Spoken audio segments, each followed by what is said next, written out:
Okay, సరే పెట్టె కూడా ఒక జోనరు, Yes. జాతిరత్నాలు ఇంకొక జోనరు. Yeah. నెక్స్ట్ వచ్చే మూవీ ఏ జోనర్లో ఉండే అవకాశం ఉంది? అంటే 2 ఉన్నాయండి. ఒకటి లవ్ స్టోరీ ఒకటి ఉంది, ఇంకోటి మార్షల్ ఆర్ట్స్ కామెడీ, అంటే జాక్ చన్ స్టైల్లో మార్షల్ ఆర్ట్స్ కామెడీ ఒకటి ఉంది. ఓకే, యా, బట్ రెండోది మాత్రం చాలా డిఫరెంట్గా ఉందండి, మామూలుగా లేదు. చాలా సంథింగ్ డిఫరెంట్ కాన్సెప్ట్ అది సెకండ్ది మాత్రం. నాకంటే మార్షల్ ఆర్ట్స్ అంటే చిన్నప్పటి నుంచి చాలా ఫ్యాసినేషన్ ఉండేది. జాకీ చాన్ కానీ స్టీఫెన్ చో కానీ చిన్నప్పుడు సెట్ మ్యాక్స్లో హిందీ డబ్బింగ్ సినిమాలు చూసి నేను కూడా ఏదైనా నూడిల్స్ సెంటర్కి పోయి నూడిల్స్ తిని నేను కూడా జాకీ చాన్ అని ఫీల్ అయిపోయాను అనమాట. నూడిల్స్ తిని. సో అట్లా. సో ఒక మార్షల్ ఆర్ట్స్ స్టోరీ ఎప్పటి నుంచో చేద్దామని ఉంది నాకు, హ్యూమర్ తోటి. అది కుదిరింది, మధ్యాహ్నం చూడాలి, పిచ్ చేయాలి ఎవరికైనా హీరోస్కి. అంటే ఇప్పుడు మార్షల్ ఆర్ట్స్ నేర్చుకున్నారా మీరు? యాక్చువల్గా సుధాం ఏమైనా ఫన్ సీన్స్ వస్తాయేమో అని వెళ్ళిన కొన్ని రోజులు. ఓకే, 15 రోజులు స్టార్టింగ్ వెళ్ళిన, ఇది చాలా వెళ్ళలేదు. ఇక తర్వాత ఏమనుకున్నా, ఎందుకు వెళ్ళలేదు చెప్పండి? బాడీ పెయిన్స్ భయపడి వెళ్ళలేదు? చాలా ఎనర్జీ కావాలి దానికి, చాలా. సో వెళ్ళలేదు. కొన్ని కామెడీ సీన్లు దొరికినాయి చాలా అని చెప్పి ఆపేసింది. ఆగండి, మీరు అక్కడికి వెళ్తే మీకు కామెడీ సీన్లు దొరికాయి? ఎలా అంటే మీరు చాలా డిఫరెంట్ ఉన్నారండి. నాకు అసలు మీరు ఎక్కడ దొరికారండి బాబు మీకు నిజంగా అసలు? అదేనంటే హీరో పెయిన్ కావచ్చు, ఎంత ఫన్నీ సీన్స్ జరుగుతాయి ఫస్ట్ టైం వాడు మార్షల్ ఆర్ట్స్కి వెళ్ళినప్పుడు, అట్లాంటి సీన్స్ నేను అనేది. ఓహో, సో ఆ సీన్స్ అని రాసి పెట్టుకున్నారు అయితే. సో నెక్స్ట్ మూవీ మోస్ట్లీ ఇదే పిక్ చేయొచ్చు మీరు? అదే అనుకుంటున్నాను నేను. ఇదే అనుకుంటే నేను అదే అనుకుంటున్నాను అండి. ఇంతే మొక్క చెప్పండి నాకు, అంతకన్నా అస్సలు ఎక్కువ చెప్పద్దు అస్సలు. అదే అనుకుంటున్నాను, చెప్పినా కదా మార్షల్ ఆర్ట్స్ అనుకుంటున్నాను. అంటే లవ్ స్టోరీ కూడా రాసిన, నవీన్తోని ఒక లవ్ స్టోరీ చేయాలని ఉంది నాకు కంప్లీట్గా. చెప్పినా కూడా నవీన్కి, చూడాలి మరి ఇద్దరికి నచ్చి ముందుకు పోతే అది ఎక్కడ దాకా వస్తుందో. ఈరోజు మీరు ఈ స్టేజ్లో ఉండి ఇంతమంది మీకు ఆపర్చునిటీ ఇస్తానని వచ్చినా, ఇంత హిట్ కొట్టినా, ఇంత మంచి పేరు వచ్చినా, ప్రజల్లో ఇంత గుర్తింపు వచ్చినా, ఈ సందర్భంగా మీరు ఎవరికి థ్యాంక్స్ చెప్పాలనుకుంటున్నారు, లేకపోతే ఎవరి వల్ల మీరు ఈ స్టేజ్లో ఉన్నారనుకుంటున్నారు? అంటే ఎవరికంటే ప్రేక్షకులకే అండి థ్యాంక్స్. ఎందుకంటే చాలామంది సినిమా లేదా డైరెక్టర్ గారు నా కోసం కూడా సినిమా చూసిన వాళ్ళు కొంతమంది ఉన్నారు, వాళ్ళకు కూడా థ్యాంక్స్ చెప్తాను నేను. ఫైనల్గా సినిమా చూసి, అంటే మేము అనుకున్న దాన్ని ఇది చేస్తూ, అంటే క్రిటిక్స్ రివ్యూని పట్టించుకోకుండా, లేదు మేము అనుకున్నదే వచ్చిందని చెప్పి ప్రేక్షకులంతా దాన్ని ఇది చేసినందుకు ప్రేక్షకులకి నేను థ్యాంక్స్ చెప్తాను నేను. అంతేనంటారా? అంతేనా? ఇంకా పెద్ద ఆన్సర్ ఎక్స్పెక్ట్ చేసిరా?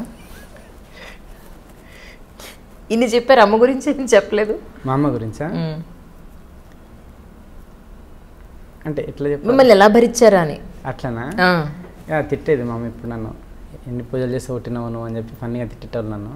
ఓకే, బట్ నాకు కోపం వచ్చి, అంటే నాకు కోపం రాదనమాట ఎప్పుడు.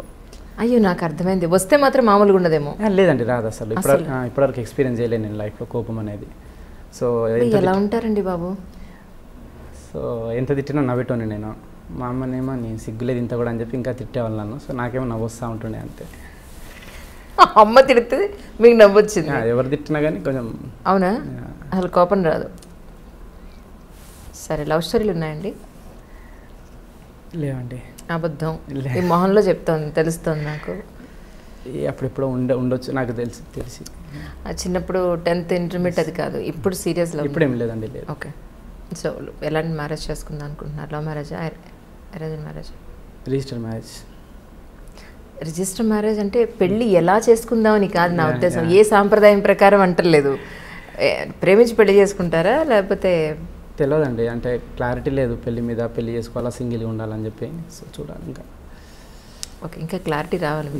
నాగార్జున గారిని అడగపోయారా ఒక మాట? ఎంత మీ గురువు గారు కదా. అప్పుడప్పుడు జోక్ చేస్తూ ఉంటాడు, మరి ఇక పెళ్లి సంబంధాలు అది ఇది అని చెప్పి. నేనేం మాట్లాడాను ఎక్కువ. అసలు మీరు నరేషన్ ఎలా ఇచ్చారు ఆయనకి? ఒక మాట చెప్పండి. నరేషన్ ఇట్లా కెమెరాలు ఉన్నాయి కాబట్టి బాగానే ఫ్రీగానే ఇచ్చింటా. అచ్చా, ఇక్కడ కెమెరాలు ఉన్నాయి కాబట్టి ఇప్పుడు మాట్లాడట్లేదు, అక్కడ లేదు కాబట్టి ప్రశాంతంగా మాట్లాడారు. ఓకే, సో మీతో ఎంట్రీ ఉంటే ఒక మామూలుగా నేను వచ్చేసి ఏ పెన్ కెమెరానో లేకపోతే కాలర్ కెమెరానో పెట్టుకుని వస్తే ప్రశాంతంగా మీరు మాట్లాడతారు.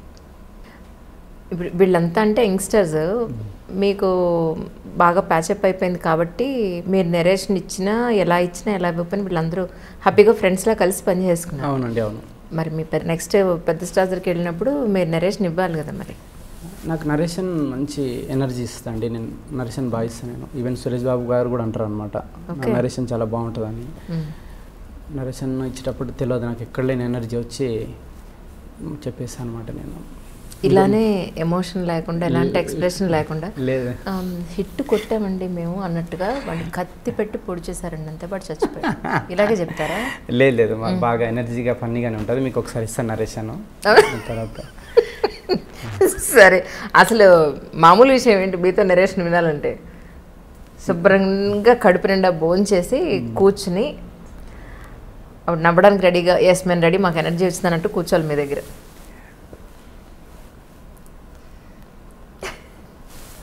నిజంగానండి, నిజంగా. అంటే మీతో ఎవరు అనలేదా ఇన్ని రోజుల నుంచి? మీరు ఇంత తక్కువ మాట్లాడంటారు బాబు నువ్వు అని చెప్పాను, ఎవరు అనలేదు మళ్ళీ? అంటే నా గురించి తెలియని వాళ్ళు చాలామంది అన్నారు. తెలిసిన వాళ్ళు అన్నారు కదా.